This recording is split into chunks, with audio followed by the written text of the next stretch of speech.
A ball we hold in our hands today might seem like a pretty simple object to us, but the history of this little round thing goes back about 4,500 years. We know you love playing with balls. I mean, who doesn't? Most of us have at least one or two lying around the house at any given moment. Others just buy one when needed, or borrow it from a friend. But the ball, which is one of the oldest and most popular toys in human history, wasn't originally made to play soccer or shoot hoops. So, why did people need a ball in the first place? Who came up with this brilliant idea? What materials were the first balls made of? Were they heavy as a rock or light as a feather? And most importantly, how did those primitive designs turn into the modern balls we use today? Well, here is the thousands of years old, surprising, and incredibly fun story of the ball today. When we think of a ball, the first things that come to mind are soccer, basketball, volleyball, or baseball.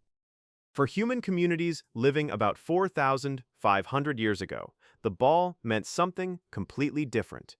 Early humans didn't create the ball for sports.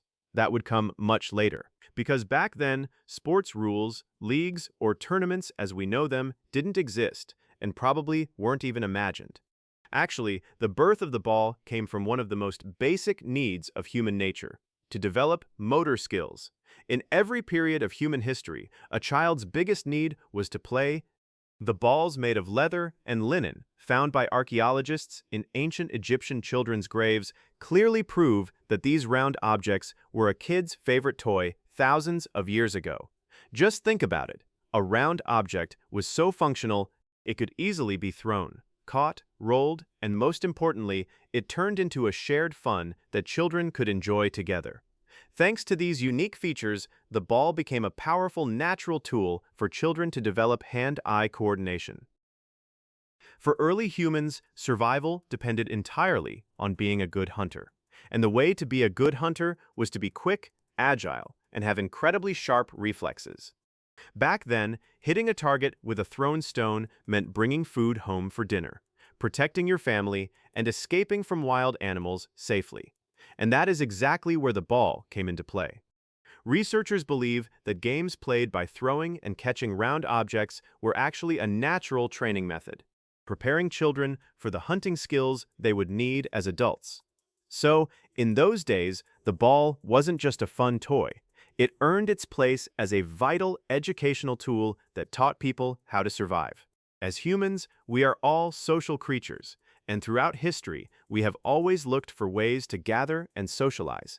Bringing people together around a ball to play games was one of the most entertaining ways to do that, because gathering around a simple ball taught people teamwork, how to move together, how to wait for their turn, how to cooperate, how to compete, and yes, maybe even how to solve problems by fighting from time to time. The earliest and most raw examples of what we call teamwork today probably sparked thousands of years ago during games played with these simple balls.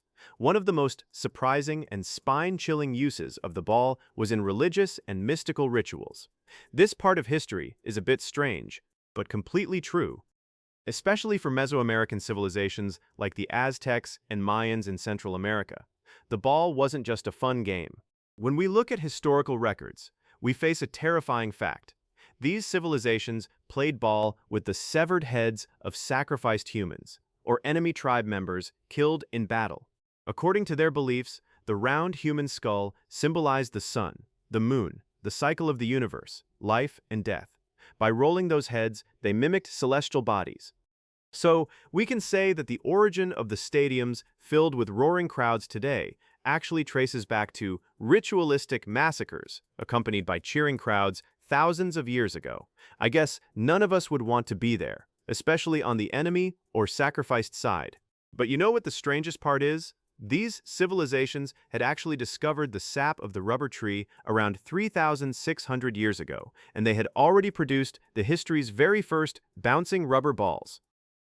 In other words, they had the technology, but their beliefs were so powerful that they continued this bloody ritual alongside the rubber balls for centuries. Over time, this brutal tradition faded away, completely giving way to sacred rubber balls. The massive rubber balls they produced were offered to temples as holy gifts and used in grand ceremonies. This is how ball games became one of the most important parts of religion, politics, and social order in Mesoamerica. As time moved on and empires grew, ball games became an indispensable part of armies. In ancient China, Greece, and Rome, the ball was now, quite literally, a military training tool. Commanders knew very well that soldiers needed to be sharp and agile on the battlefield. That's why warriors played intense throwing, catching, and chasing games for hours to keep their agility, reflexes, speed, and endurance at peak levels. The clearest example was Cuju in ancient China. Cuju was invented as a mandatory military training method to strengthen the soldiers' coordination, balance, and leg muscles. In fact, this game is officially recognized by FIFA today as the oldest ancestor of soccer. The rules were so effective and entertaining that this military discipline game soon spilled out of the barracks and turned into a wildly popular sport among the public. Today, we don't know exactly when the very first ball was made.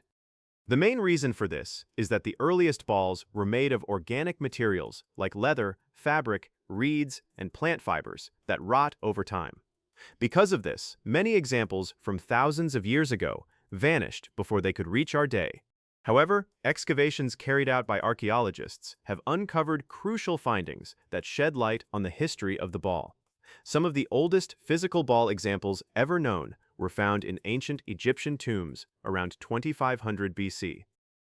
Another striking detail is that most of these balls were found in children's graves. Ancient Egyptians used to bury the deceased with objects they would need in the afterlife. Therefore, placing balls in tombs proves just how valuable they were to children and how much they were a part of daily life. Although the structure of these first balls was quite simple, they were remarkably clever designs considering the conditions of the time. The outer surface of the ball was crafted entirely by hand using linen fabric, animal hide, papyrus, and plant fibers. Then, the empty space inside was stuffed with light materials like straw, dried grass, sheep's wool, and fabric scraps, and sewn up with strong threads to give it the roundest shape possible. These balls weren't inflated with air or highly bouncy like the sports balls we use today. They were more like soft toys that could be thrown, caught, or rolled. Archaeologists estimate that these first balls were about 5 to 10 centimeters in diameter and weighed around 50 to 200 grams. In other words, they were both much smaller and significantly lighter than a modern soccer ball. Perhaps the most impressive part of this story is this.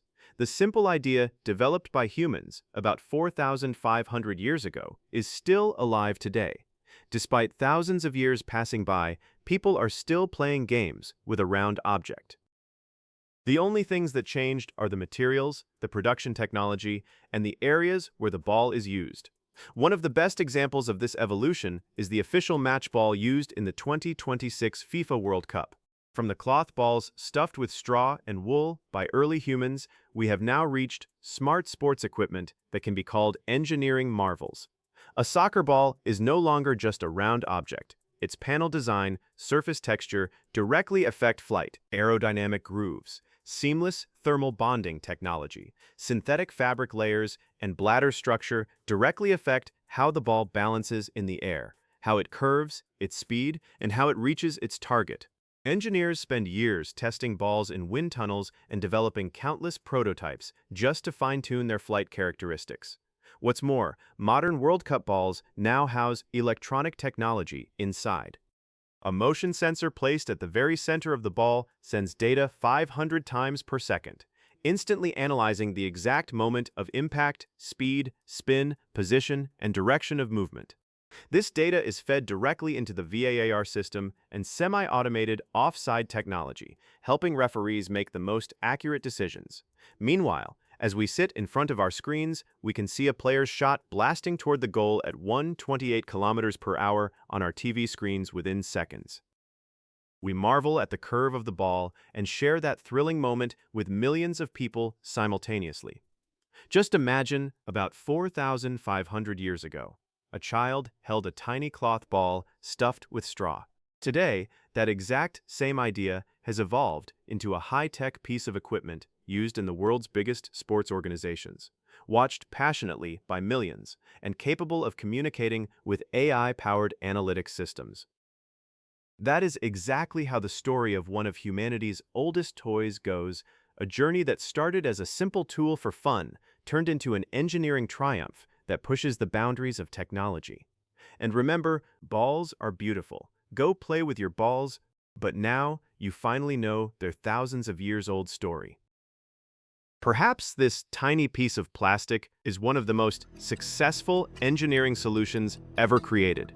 And now, you know how it all began.